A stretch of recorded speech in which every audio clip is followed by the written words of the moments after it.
Good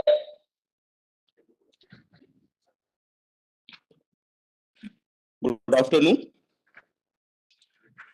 On behalf of Institute Lecture Series, I welcome all of you for this very special District Institute lecture. It's indeed an honor and pleasure for us. Today we have Shri D.K. Singh. So I request our director today, Professor Umesh Sharma, to welcome him.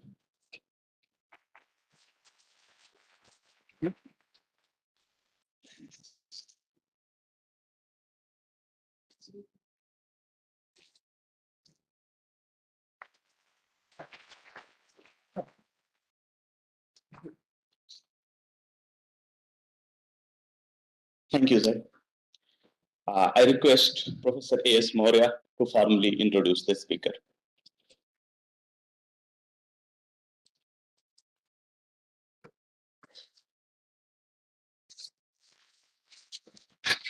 Hello. Professor Sharma, Acting Director and Dean Infrastructure. My dear colleagues, students, ladies and gentlemen, I am profoundly delighted to take an opportunity to introduce the speaker for today's Institute Lecture Series. He will deliver lecture on human rights and education. For today's lecture, he is none other than Mr. D.K. Singh, IAS of Kerala Cadre batch of 1989 and Secretary General of National Human Rights Commission, Government of India. Have a big round of applause. Mr. Singh, prior to joining NHRC, he was holding the charge of Secretary in a Ministry of Cooperation, Government of India.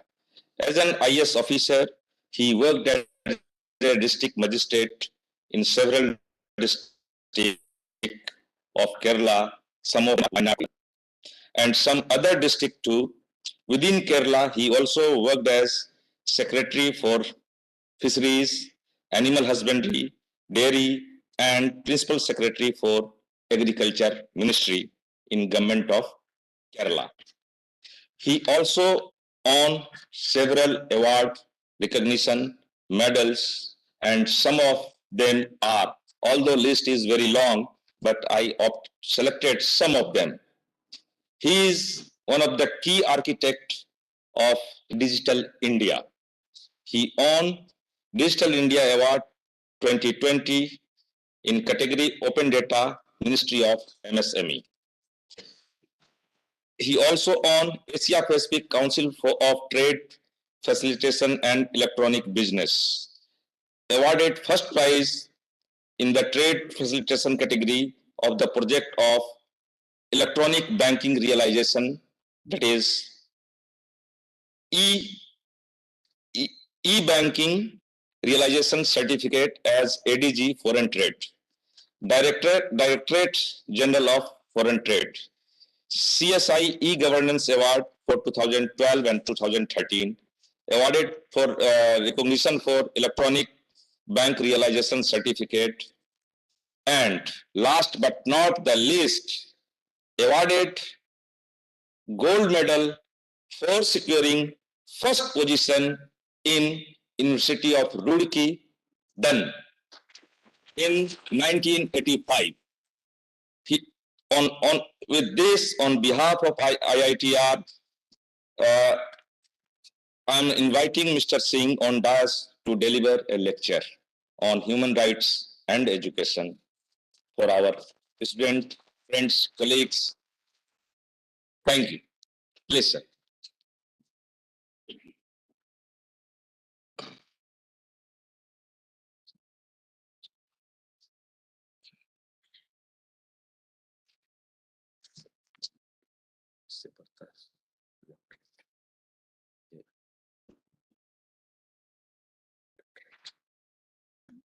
इससे आगे होगा, इससे आगे.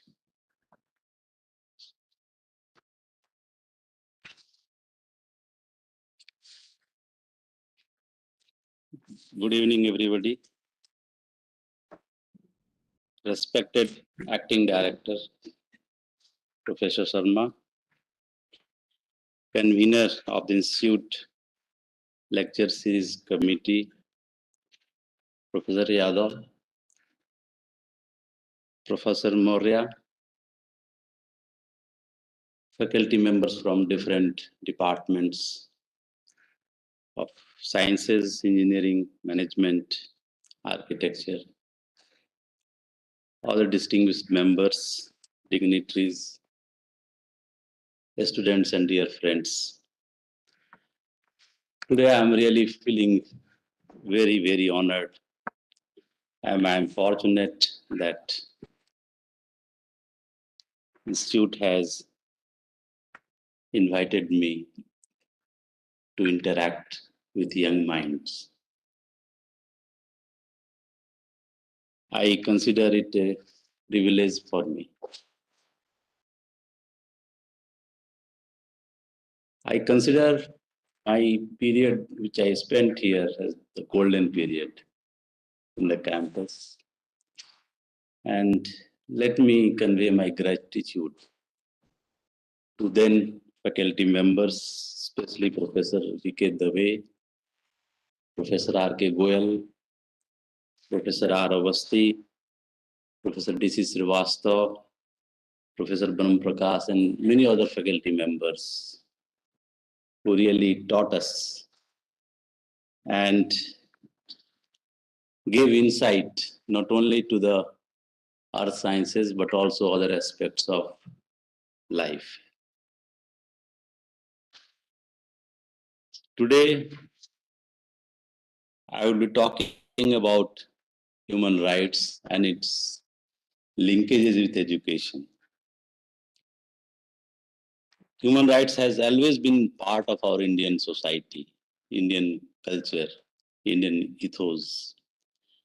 And then our society was well organized and well defined rights were there, not only of the individual, but all the members of the society as well, the community also.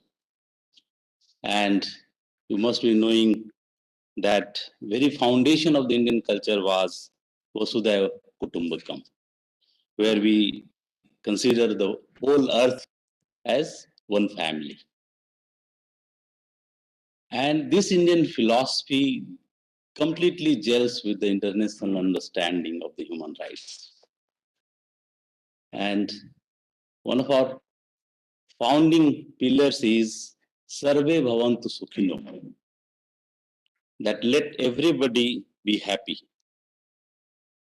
And now this same principle has been adopted by the G20 summit, and they have also coined this, adopted this philosophy of Sarve Bhavantu Sukhino. And now everybody is talking about one earth, one family, one planet, because we are realizing that everything is interconnected. And if there is something at one place, it is likely to have impact on some other aspects as well.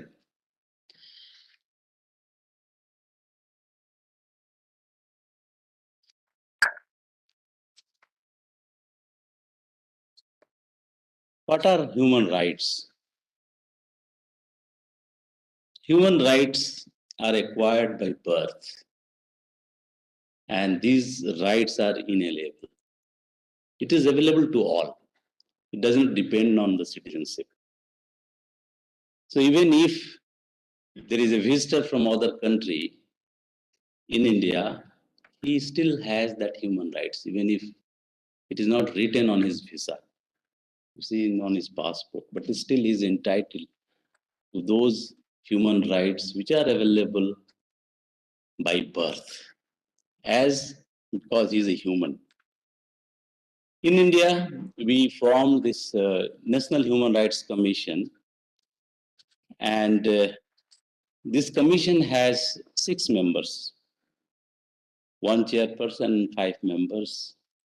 3 are judicial members. Chairperson has to be from the Supreme Court, either the Chief Justice or Supreme Court retired judge, and there are other members who are distinguished people from the civic society or from administration or civil society. Then we have different sister commissions like commissions for minority, commissions for SC/ST, commissions for women. All they are all official members of the commission. So where there is any policy decisions has to be taken, they are all also part of the governing process. The commission has the rights and the powers of a civil court. It means they can summon, they can go through the documents, they can direct any person to produce documents. They have the powers to investigate. The commission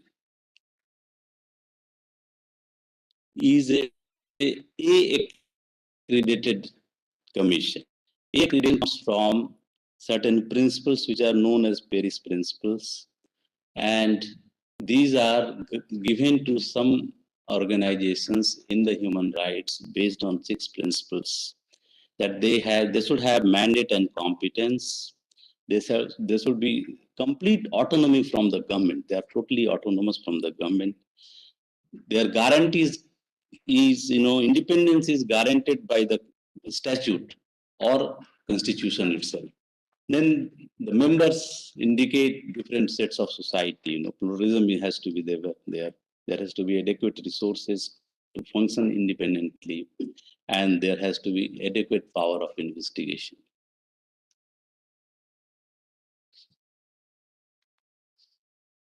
Right to know one's right itself is a fundamental right. And it is the responsibility of the states to ensure that those rights are given. The preamble to the Universal Declaration of Human Rights, UDHR, exhorts that every individual and every organ of the society to strive by teaching and education to promote respect for these rights and institutions. Our Indian constitutions give in the preamble as well as in our fundamental right. There are 2 different chapters. This is just I have given UN what they have indicated.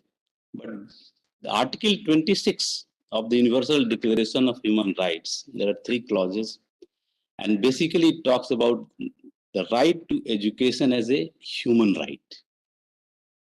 Similarly, Article 13 of the International Covenant on Economic, Social and Cultural Rights declares a right to education as a human right.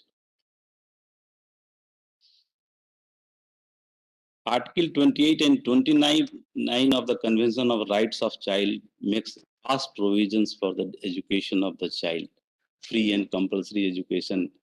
Now it flows from there, under the Right of Education Act. When we talk about UDHR and when these were being drafted in the this assembly, Universal Declaration was being drafted.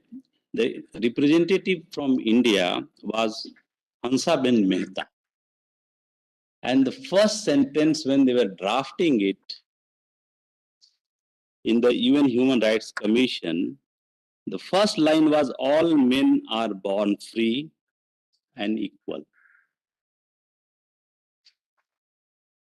It was she who suggested to change it, that all human beings are free and equal, not all men. And this is the contribution of India while drafting the declaration. And now how it is possible? Does it reflect something? It does reflect. It reflects her education. It reflects her thought process. It reflects her association in the freedom struggle and also association with Gandhiji. So how education is important, that you catch maybe small word, but it has a deep meaning. And a true democracy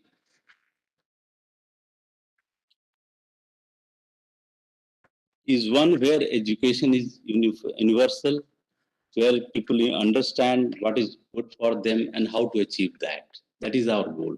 How to ensure that we are able to get that part, and how we are able to actualize our dreams. That is the main thing. Now, the new education policy also talks about human rights, sustainable development, and global citizenship. I will just read. The school curriculum will include early on material and human values such as respect for all persons, empathy, tolerance, human rights, gender equality, non-violence, global citizenship, inclusion, and equity. It would also include some detailed knowledge of various cultures, religions, languages, gender identities, etc., to sensitize and develop respect for diversity. Any biases and stereotypes in school curriculum will be removed, and more material will be included that is relevant and relatable to all communities. So there is a shift in our thought process, and we are talking how to include different views or different societies, different communities in our education system.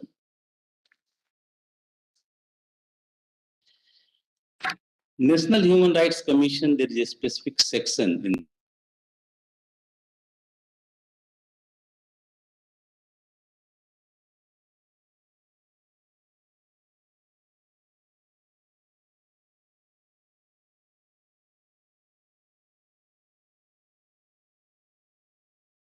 programs, we have research, we have quiz competitions, we have media, film competition, photographic competition, so as to encourage people to think about human rights. All the national human rights institutions across the world, they have a strategic role to play. And these institutions, they coordinate and also work in tandem so as to ensure that, voices are heard and there is a space for every community. The commission as such has a very wide field, because if you think what is human rights, it is a very, very wide field. But still, the commission focuses on various issues which we have listed here, like marginalized societies, children, women, child labor, bonded labor, SC/STs, juvenile justice, and in this process, we also cover various hospital services, mental hospitals, child care homes, women's stay homes, and we do also have a system of inspection of certain institutions and also reporting of these functioning to different authorities. The commission receives about 70,000 to 80,000 cases every year. But many of the cases are not directly relating to human rights. They may be civil disputes, they may be personal disputes also. Since we have an online system, all types of things can be captured. But it's still, about 15,000 to 20,000 cases are there where Commission has a system to scrutinize all that, then placed before the Commission. In many cases, the reports are called from the authorities and actions are initiated. Based on the suggestion of Human Rights Commission to UGC formulated a course curriculum, and it was also adopted in certain universities, colleges, but it could not make a dent in the system because the programs were not marketable and there were very few takers because there was no job guarantee. There was no status attached to this study that, if you say that I have done PhD in human rights, nobody will care. But if you say I have done MTech and BTech or some other PhD from IIT on some certain courses, there will be, people who will think seriously. But now things are changing. And this change is coming because of the different regions in different countries, in different communities. NHRC conducted one studies to understand this, and now we realize that there are 62 full-fledged courses and 117 elective courses on human rights, which are run by the different colleges and universities. But still, if you see the textbooks of the children below 12, the number of pages in the textbooks who are dealing with the human rights issues are very minimal. It is less than 2% or maybe 3% in certain cases. But so we feel that there is a need to have little more attention on these subjects at the initial itself and initial part of the child learning program itself, so that they are, sensitized. And then the quality of the education is very important. The manner in which it is being shared, the manner in which, you are being discussed. The right example while teaching is important. Suppose a teacher is trying to explain the concept of percentage to children, how to calculate the percentage. And if the teacher asks, to calculate the percentage of persons out of total population sleeping without food one night. So the thought process of the children will be totally different. If you give an example which make them little more sensitive about the society, that makes a change in the student, his thought process. And then it requires a change in the mindset, willingness to learn, and also to talk loudly about those things in the society. So therefore, we realize that, many things we know, but we do not practice because it requires a lot of effort. And many things we realize that there are things, but we are not ready to work towards that goal.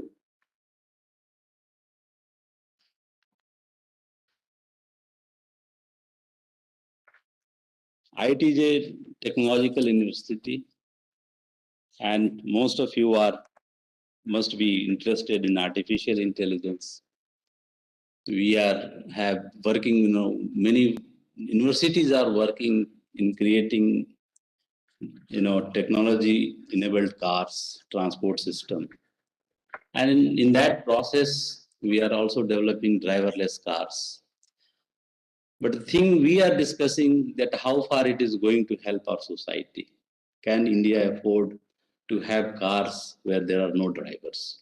So where our drivers will go, the present day drivers? How much unemployment will create? What kind of, discordant it will create in the society? We are talking about Industry 4.0. We are going to lead a lot of mechanization. But whether it is going to create jobs? Is it going to create more jobs, or it is going to reduce the jobs? In India, we have 6.6 crore enterprises, right? Out of these enterprises, 93% are micro enterprises. It means that their investment in the plant and machinery is less than 1 crore. Their turnover is less than 5 crore, and they are 93%. The average, number of people working in those enterprises is less, about 6 in numbers. So can we think about very large scale Industry 4.0 in every case, where there are 4 or 5 employees at present? We can have, like suppose there is a bottle, just you have to put the cap.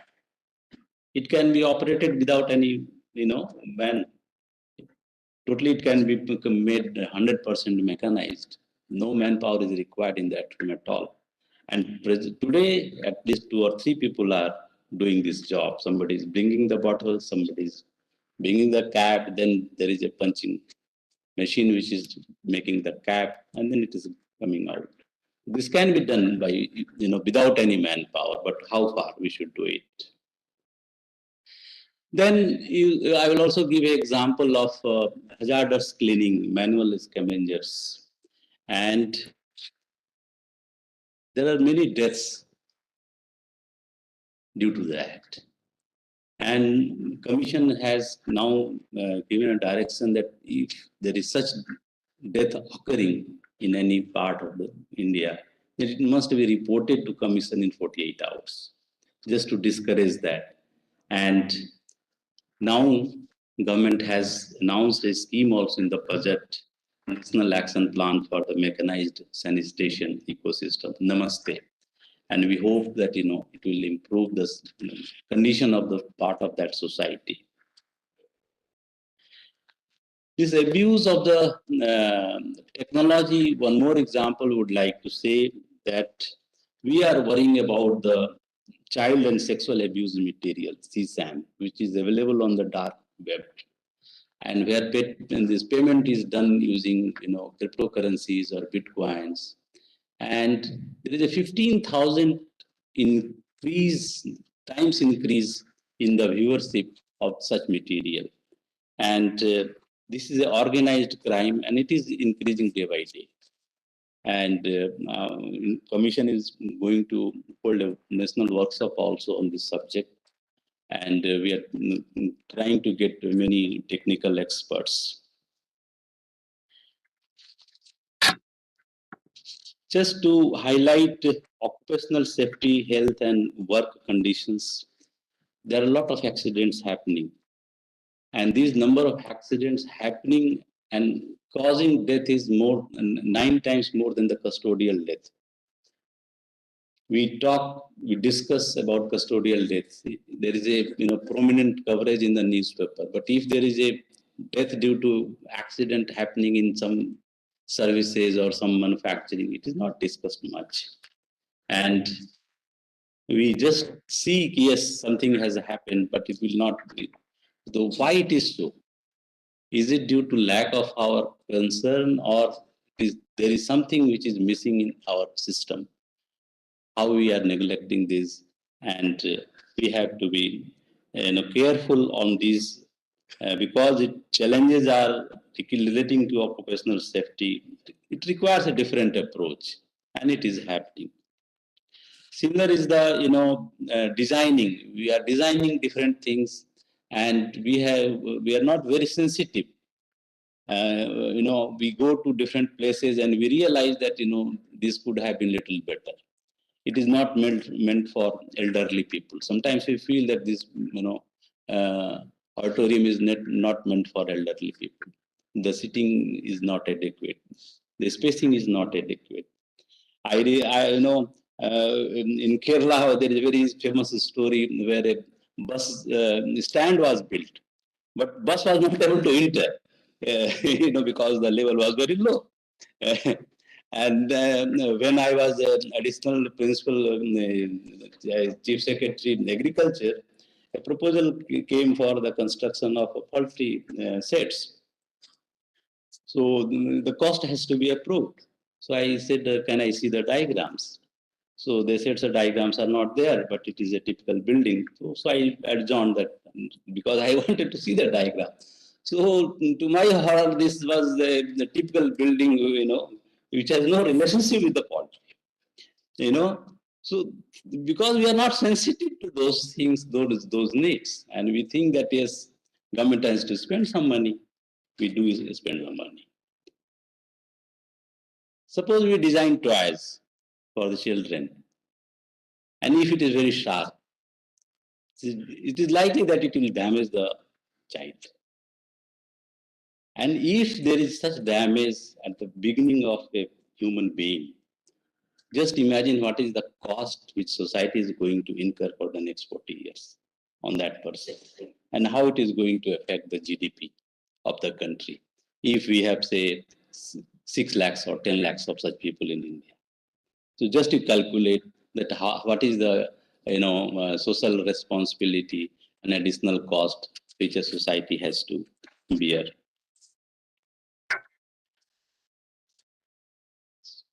Then we have a society where we are creating wealth. All of you are going to create wealth. So I'm going to give you two examples, and India is generating a lot of wealth. There is no doubt about it. Our ecosystem is very strong. It is thriving. And but are we talking about inclusive growth? So we have two models. One is cooperatives. Government has formed a new ministry. Just that's why I'm highlighting. It is going to create some inclusive because common problems are there where it is being addressed by their members. It could be financial issues. It could be production related things. And we have many success stories like Amul, Grifco, or IFCO, or cooperative banks. Self-help groups are there. But it requires a mindset to work for those cooperatives. And they also require technology. They also require financial systems. They require high technology things. And some of our cooperatives are, using it also. I have visited Amul factories and they are one of the best factories in the world. They are producing chocolates. That is one of the best chocolate factory they have. Similar is, self-help groups. We have around 81 lakh self-help groups in India. And there are small groups of individuals and they are working. But they require very innovative solutions so that they can be brought on a growth trajectory. A lot of innovations is required in their product, in their designing, to increase the shelf life of their products, or to create some new products for them so that they can sustain in the society.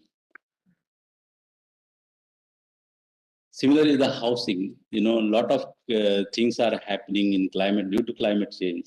We are discussing about Josimat. There are many islands which are sinking, and this requires new solutions. And these are all relating to our this human rights approach. COVID and digital is happening, and all of us are knowing. And but one thing, there was a debate, and I was also listening to that debate in UN General Council, that how to ensure that a child gets 12 years of contact education. If that child is not getting 12 years of contact education, then probably his development will be different, and digital technology may not help in that way.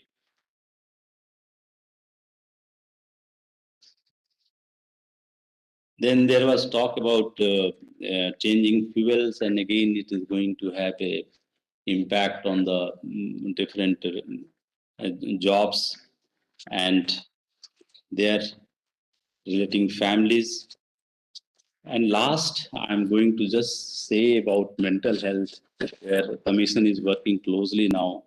In India, we have about 43 mental hospitals, and all these hospitals are actually fully occupied. Some of them are, different type of patients. But I thought to talk here because it is affecting many parts and many members of the common people. And I was surprised that in many hospitals, patients, after cure, the society is not ready to take them back home. They are there in the hospital for years, 2 years, 3 years, 5 years, 10 years. I know a case of 20 years. And then they are saying that we are very happy in this hospital because their family is not there. I met a doctor, government doctor, and he's getting pension, but his family is not ready to take her back. So these are the serious cases where the society is not able to integrate, and these problems is affecting youngsters also. They are under pressure to get a good job, or at work they are at pressure, and this can happen to anybody. So as a society, we must work and be sensitive to these things. Thank you very much. And I'm indeed thankful to Professor Maurya, who nudged me to come to here, Roorkee, and just talk and share. And I am really very happy to come. And if you have any query or some question, I would be happy, to take. Thank you. Thank you very much.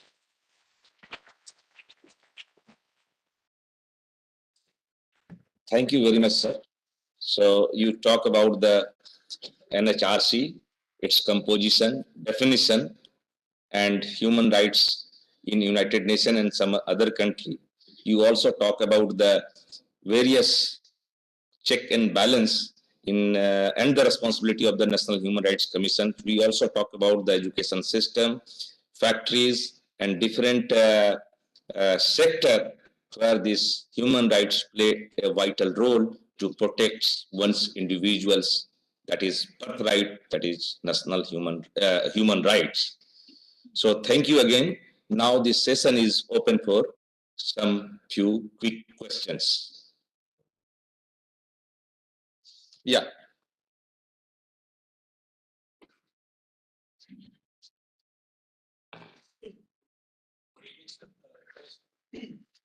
Indeed, an insightful session.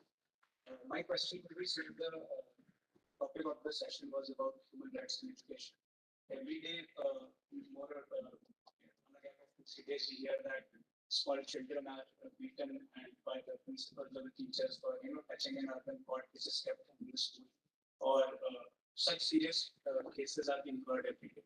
So how does this, or how will we be able to address such kind of situations, maybe in the rural areas, because people are not aware of all these things. It is very comfortable for us to hear and listen about all these things. But when it comes to the implementation part, especially in rural areas, these things still are prevalent.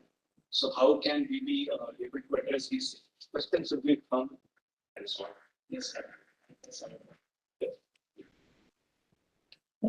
Yeah, you are right. Such type of discriminations do happen in our society, and not only in schools, but also at different places. And it is a concern, and the remedy of such problems is within the society itself. One that we have to be very aware, and one has to be, put forward his grievances also to right people if it happens. Because many times it happens and we tend to ignore. So the moment we decide that no, we need not ignore it, because it is my fundamental right to be treated with dignity, then things will change. Because we will demand dignity, you will say that no, I can't be discriminated on this basis, then things will change. And yes, but it has the whole society has to work together. Then only the success will come. Yes. Next. Good evening, sir. Thanks for this insightful question. Sir, before I pose my question to you, I will very quickly refer to two international reports on human rights, which are recently published. Firstly, the UN State Department has released a report on human rights, which is very critical of human rights in India. It has cited arbitrary arrest, detention, then the violation of right to privacy, etc., etc. And secondly, latest edition, that is the 33rd edition of the National Human Rights Watch report, also known as Singh report, has said that there is a gross violation of human rights in India. And for instance, this report also found that the central government is promoting Hindu majoritarian ideology. So, sir, my question to you is, what is the credibility of these international reports on human rights? And if these rights, if these reports are credible enough and was to be looked into, what is the stance of NHRC pertaining to the criticism made by these international reports on human rights, considering the very fact that NHRC cannot even make recommendations without the power to enforce decisions? So there are, there are different bodies. They can have different views. We cannot, really control that, right? But India has a system of democracy. We have executive powers are there, parliament is there, then there is a judiciary, and then there is executive.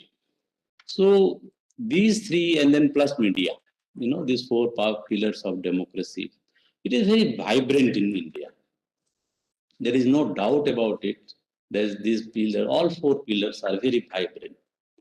And in spite of all these, whatever reports come, if you are neutral, if you are watching from a distance, you realize that things are not at a standstill. It is happening in India. And there are, we can't say that there are no such incidents or no abuses. Yes, there are.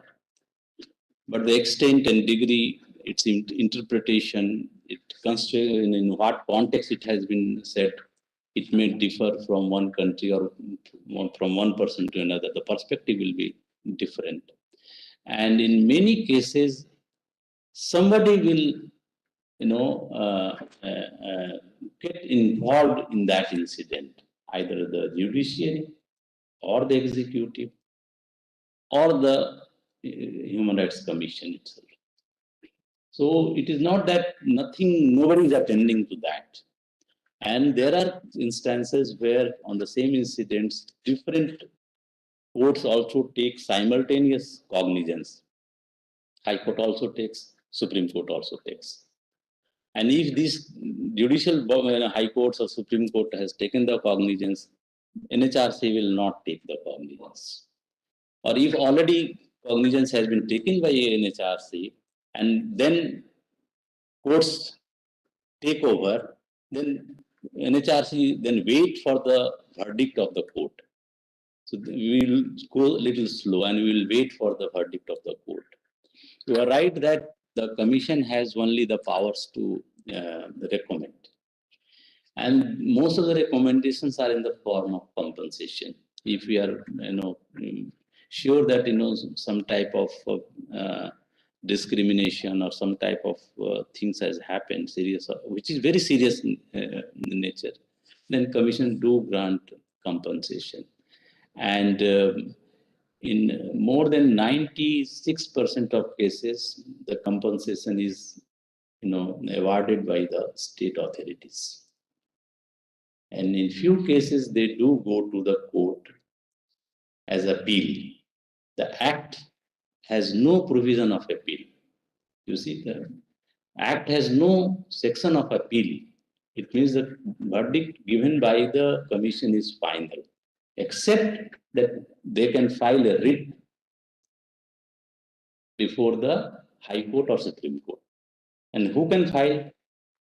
The state authorities only can file, because the compensation has to be awarded by the state authorities or the central government, as the case may be.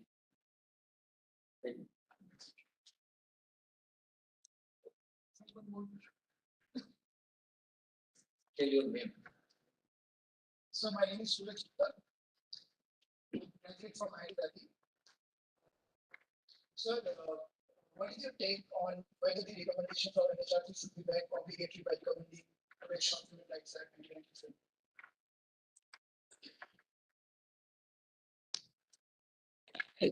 Actually, this is a theoretical question you are saying, whether it has to be made obligatory.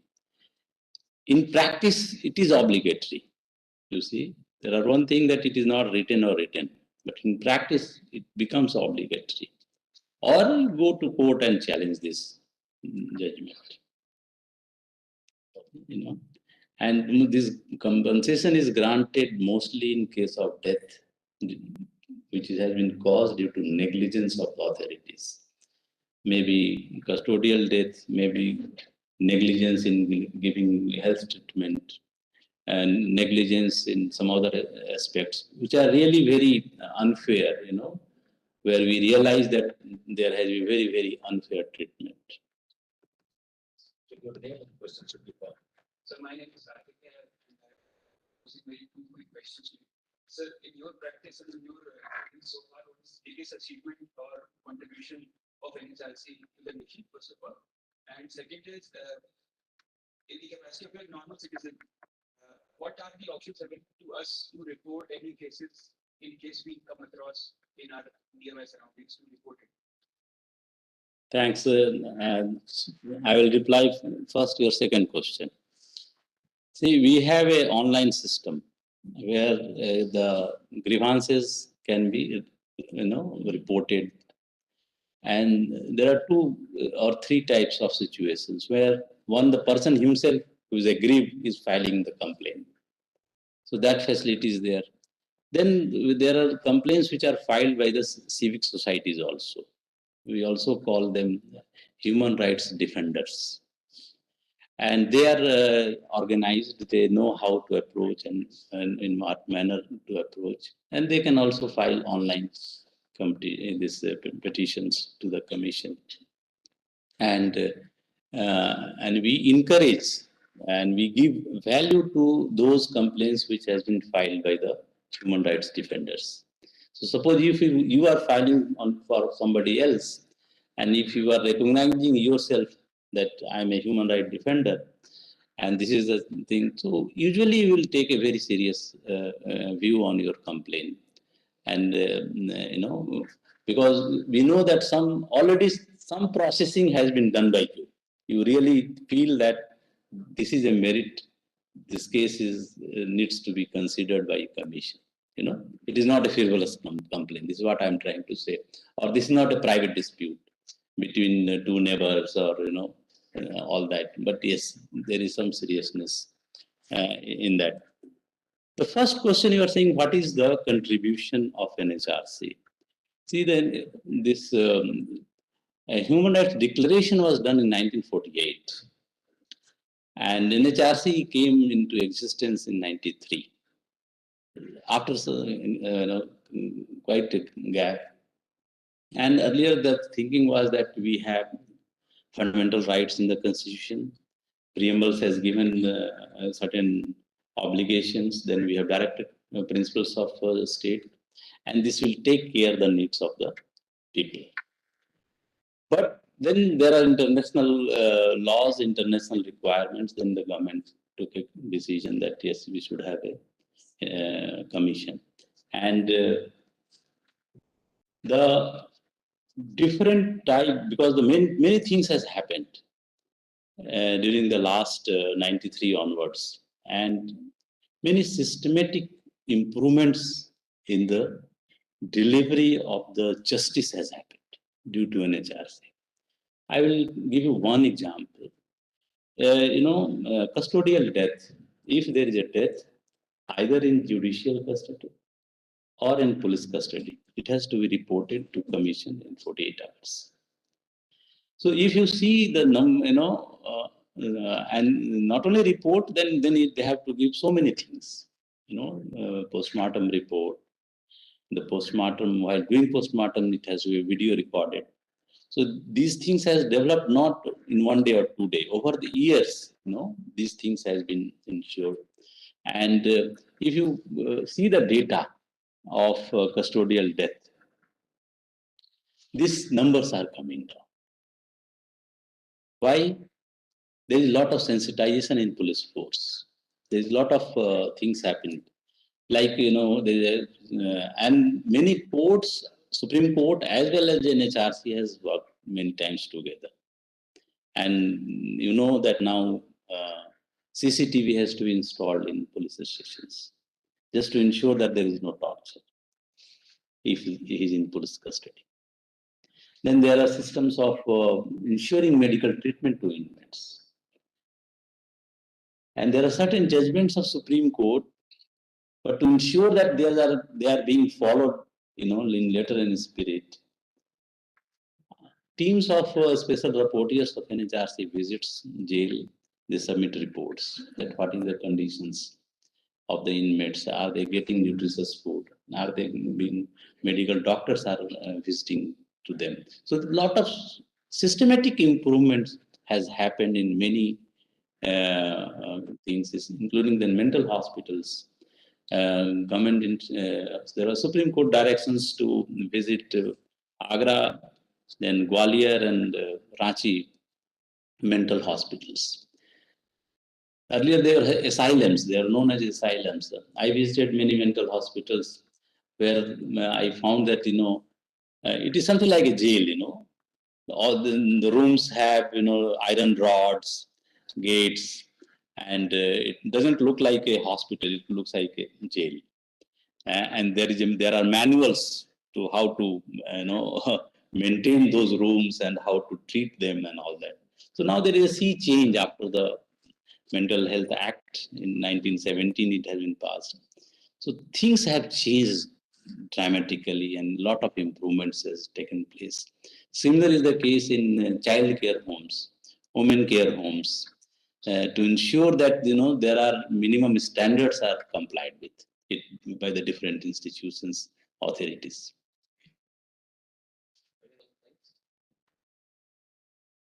This is the last question.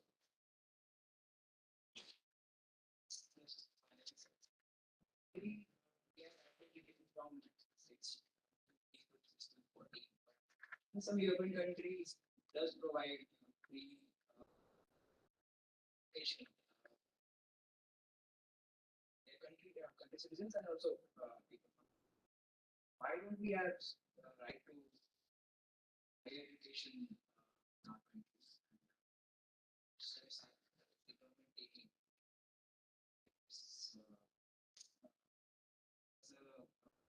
India is a very progressive country, and we are moving towards us. The problem should not be there. At least start some pilot project in this because the loss of enrollment ratio is about 25%, and the people entering into is very low as compared to. Yeah, actually, education as such is a very big subject, and our young population size is itself, is huge. The demand is huge, and that's why many policy planners, government, educational institutions are focusing on these aspects. And one is education, the second is getting job, third is skilling, right is skilling, because we find it difficult to get right people to do your job, small jobs also. So skilling and education, and then elementary education, middle education. So these are very complex things. And in India, private sector has really come up. Some of them are good, some of them are not good. But I also realize that if you see two things where we are spending our money as a guardian, one is that education. We are spending a lot of money on the education of the children. The second is the housing, where we have to spend a lot of money on your housing part. So these two sectors are actually a very important sector, and education, we can discuss, debate, and different views are there.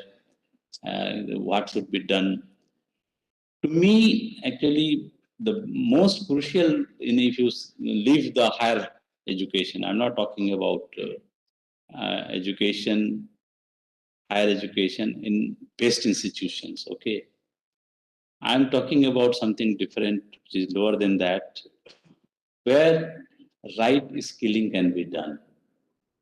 And that skilling can be made in such a way that you are able to get your livelihood. Then you are able to render the services to the society also. Because many times, if you are looking for a good carpenter, you are not able to get. Carpenter is there, but he's not skilled. You have electrician, but he's not skilled. So because the same person, suppose if you are staying in a flat, there is a problem in your flat, you call a service provider, you have to call 3 times to rectify that mistake. It means what? It means that the person who is coming and attending that problem is not rightly skilled. So that's skill, real skill is missing somewhere. So that is the one of the crux which I'm thinking. I feel sometimes worried that it is a burden for the society. Because for that job, if the market rate is say 500 rupees, you are paying 1,500, but still you are not satisfied because that problem is not really solved. So for that, actually, there are various steps being taken by the Ministry of Skilling Education. They are trying to create skilling.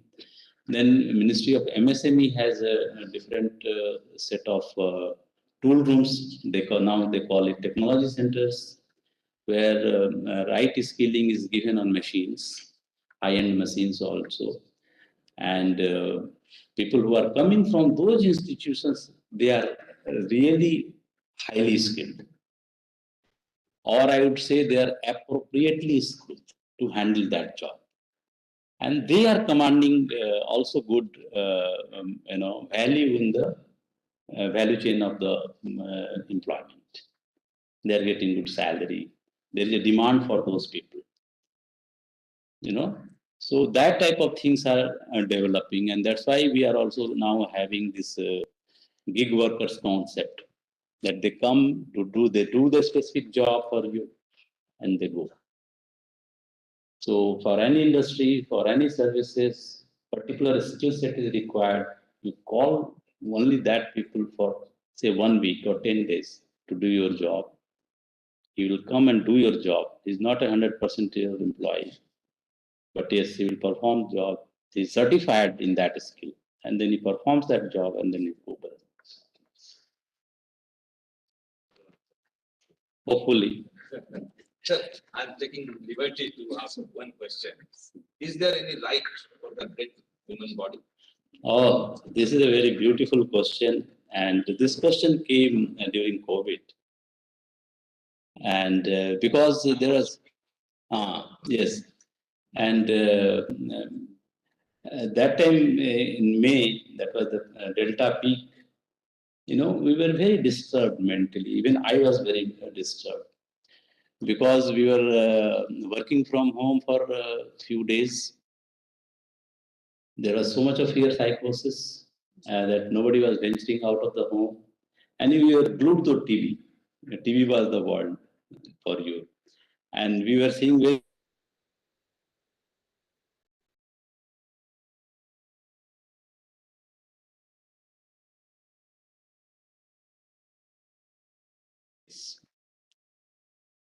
and close relatives, his son, daughter is not ready to, do the last rites. And we have stories coming on the TV that how a Sardarji is doing the funeral of different people. I happened to meet that person also, and he was saying that he used to get phone calls and that मेरे घर से ये dead body ले जाओ और आप इसके क्रिमिनेशन करो, जितना पैसा कहोगे उतना हम दे देंगे. और जो बोलते थे कि हम जाते थे, ले आते थे, पैसे नहीं डिमांड करते थे, लेकिन करते थे. And he used to get calls from Canada, America, everywhere कि भाई उस घर में यहाँ पे बॉडी रखी हुई है, please help. Then there were disturbing figures, reports coming that people are discarding the bodies, just throwing in the rivers, throwing along the Ganges or rivers. It was really bad thing. And since you have asked this question, Commission met on this issue and issues an advisory, rights of dead. For the first time it was dealt, and it is available on the website of NHRC. Thank you, sir. I request if you have interest, kindly go through. Question answer session to Professor Yadav, who is the committee chairman of Institute Lecture Series. Thank you. Thank you. So now we are heading towards the end of the session. So thank you very much for wonderful talk and thank you for organizing the talk. And now I request Mr. Ashwini Kumar Sharma, our team, to hand over the momentum to the speaker and offer a round of thanks. Very nice talk. Thank you. It's a very nice.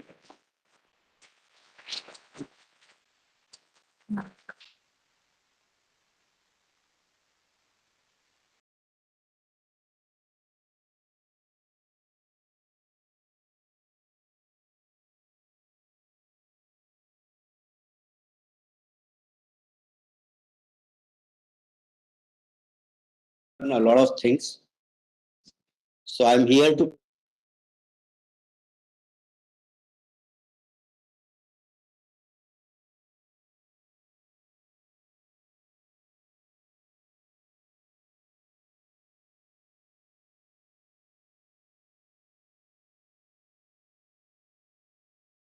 sparing his valuable time. I would like to thank all faculty colleagues, students, and all audiences who are here. Also, I would like to thank the Institute Lecture Series Committee team from ICC for live streaming the whole show. Also, I would like to thank all the volunteers, student volunteers and others, and all the audiences for sparing time. Thank you and have a good evening.